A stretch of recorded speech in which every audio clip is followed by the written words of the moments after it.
there, San Diego, Pennsylvania, physical therapist as well. My quote is, care more about the person that has the injury than the injury that the person has. Dr. Nora Constantino, Nevada, Southern California school she went to. She's an exercise physiologist. Her quote is, start by starting.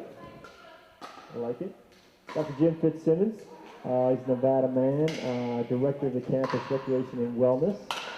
His quote is, every time you train, train with the motivation and purpose that you will be the hardest person someone ever tries to kill. Sounds like a Jim quote. You train or you die, that's your choices. John Christmas is here as well. Concordia in Irvine, he's California State grad school. Director of 360 coaching. And his quote is, things which matter most must never be at the mercy of things which matter least. I like it. So a nice, fun panel tonight. We're going to start with some training and nutritional needs. I'm going to skip that one. The first question I'm going to ask the panel, I'll let everybody respond to this one, is what are some signs that an athlete needs rest? We'll go Dr. Constantino, since you're on the left. You get the mic. So the first thing is that since we're talking mostly about female athletes, and as a coach, sometimes it's awkward to discuss this, but you need to have a discussion about whether or not she's menstruating regularly. Because if she's amenorrheic, which means no menstruation at all, or oligomenoreic, so irregular, then she is going to need help because that's a downstream signal. So by the time they're that point, they definitely have probably energy deficiency going on and they're probably overtrained.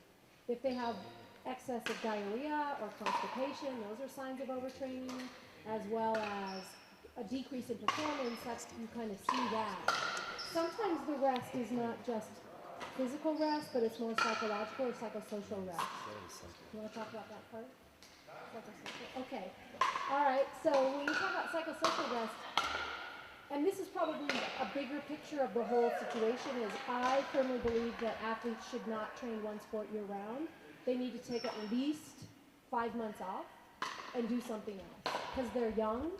And we should not be seeing overuse injuries in adolescence. We just shouldn't.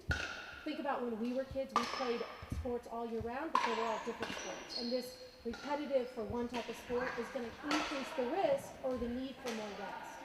So that active play becomes extremely important. Jim, what do you got? So for your, it's pretty general with your aerobic athletes. We look at increased resting blood pressure, increased resting heart rate.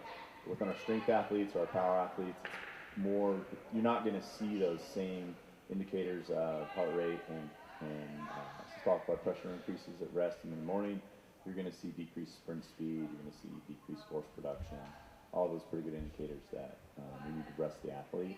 It may not necessarily be overtraining, it may just be overreaching, but those are the ones that, for me, that I monitor is just their general performance. I'm looking to see if they're stale, flat, they're starting to lose interest in what they're doing, things like that. Do you think these kids should be monitoring their resting heart rate every? I mean, is that something that you advise a coach to tell their kids to do?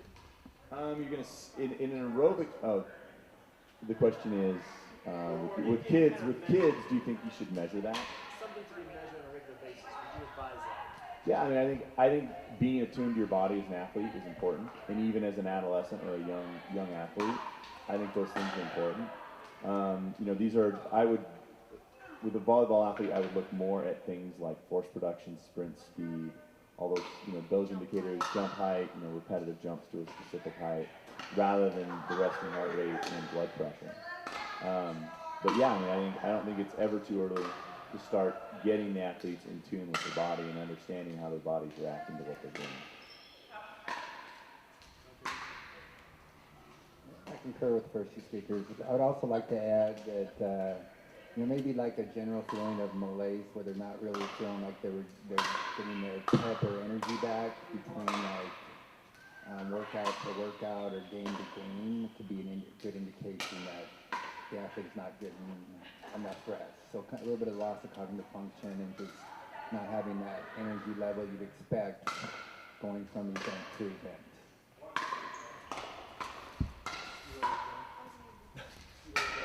switch over so that everyone can probably hear me. So my entire thing with recovery and rest really comes from a lot of these guys deal a lot with underhydration.